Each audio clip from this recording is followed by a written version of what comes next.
संपाति कौन है? संपाति जटायु का भाई है,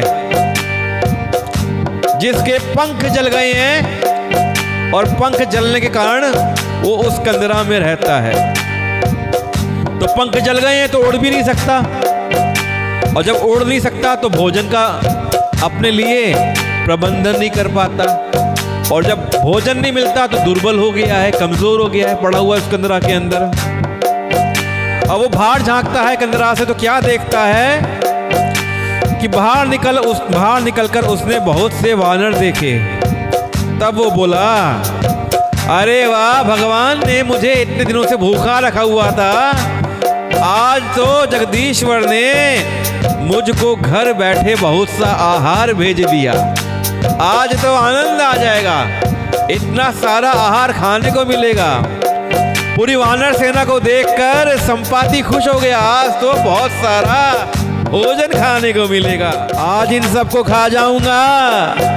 बहुत दिन बीत गए, भोजन के बिना मर रहा था, पेट भर भोजन कभी नहीं मिला, आज भी दाता ने एक ही बार में बहुत सारा भोजन दे दिया है।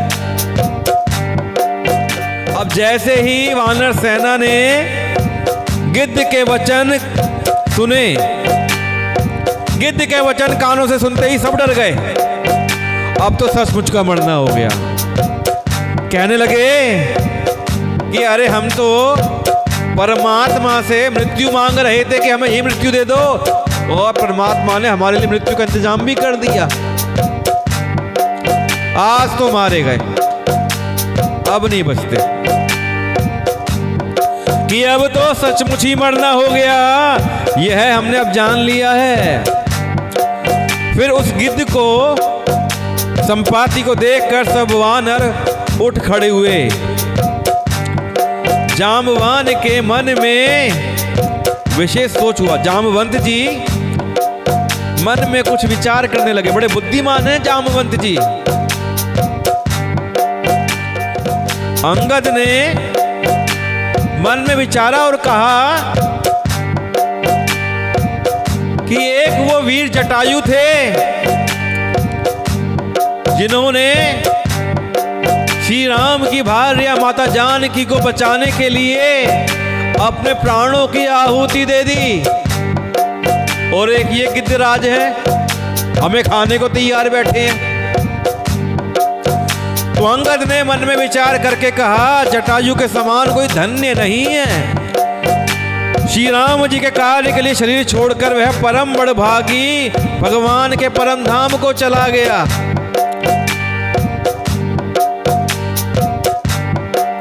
इतना सुनते ही संपाति बोला, ठहरो ठहरो ठहरो, अरे भाई ठहरो ठहरो, जटायु की बात कर रहे हो, डरो मत मुझसे, मैं तुम्हें अभयदान देता हूं। जटायु का नाम सुनते ही संपाति के मन में हर्ष आ गया और शोक भी आ गया कि मुझे कुछ अशुभ का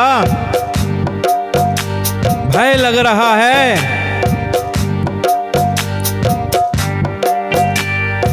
तो सुनकर वो पक्षी संपाति वानरों के पास आ गया, मुझसे डरो मत।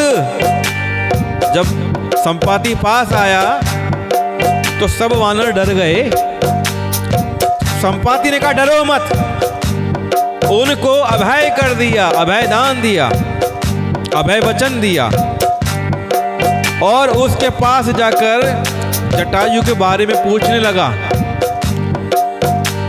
उसने पास जाकर जटायु का वृतांत पूछा। तब उन्होंने सारी कथा उसे कह सुनाई कि किस प्रकार रावण ने श्री राम की भार्या माता सीता को हर लिया, और जब वो आकाश मार्ग से माता सीता को ले जा रहा था तो वीर जटायु ने रावण को रोकने की बहुत कोशिश करी, युद्ध किया, और उस युद्ध में रावण के द्वारा मरणासन्न हो गया।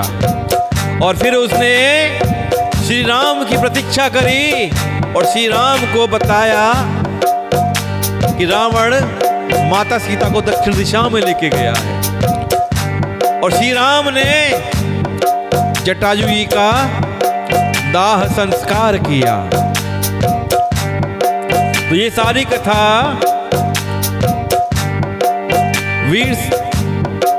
कथा वीरंगद ने जटायु को सुनाई, जामवंत जी ने सुनाई। तो भाई जटायु की करनी सुनकर संपाति ने बहुत प्रकार से श्री रघुनाथ जी की महिमा का वर्णन किया। संपाति कहता है कि मुझे समुद्र के किनारे ले चलो, मैं अपने हाथों से जटायु को तिलांजलि देना चाहता हूं। इस सेवा के बदले मैं तुम्हारी सहायता करूंगा, अर्थात मैं बता दूंगा सीता जी कहां हैं। जिसे तुम खोज रहे हो उसे पा जाओगे। समुद्र के किनारे, समुद्र के तीर पर छोटे भाई जटायु की क्रिया श्राद्ध आदि करके संपाति अपनी कथा कहने लगा।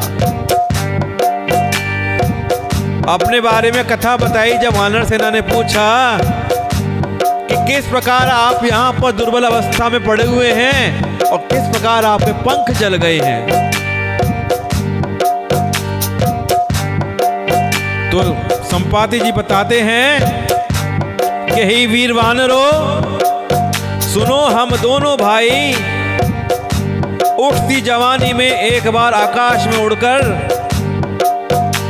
सूर्य के पास चले गए कि आओ चलो सूर्य के पास चलते हैं। जवान थे, जवानी का भरपूर नशा था हमारे अंदर, मद था, और हम उड़ते हुए सूर्य के पास पहुंच गए कि जटायु सूर्य का तेज सह न सका, तो वापस लौटकर आ गया। सूरज में प्रचंड तेज होता है, उस तेज को जटायु नहीं झेल पाया, वो वापस आ गया। किंतु मैं अभिमानी था, मुझे अहंकार था, इसलिए सूर्य के पास चला गया और सूर्य के तेज से, सूर्य की अग्नि से मेरे पंख जल गए। मैं बहुत जोर से चिल्लाया, जोर से चिल्लाते हुए जमीन पर गिर पड़ा, मेरे पंख जल गए।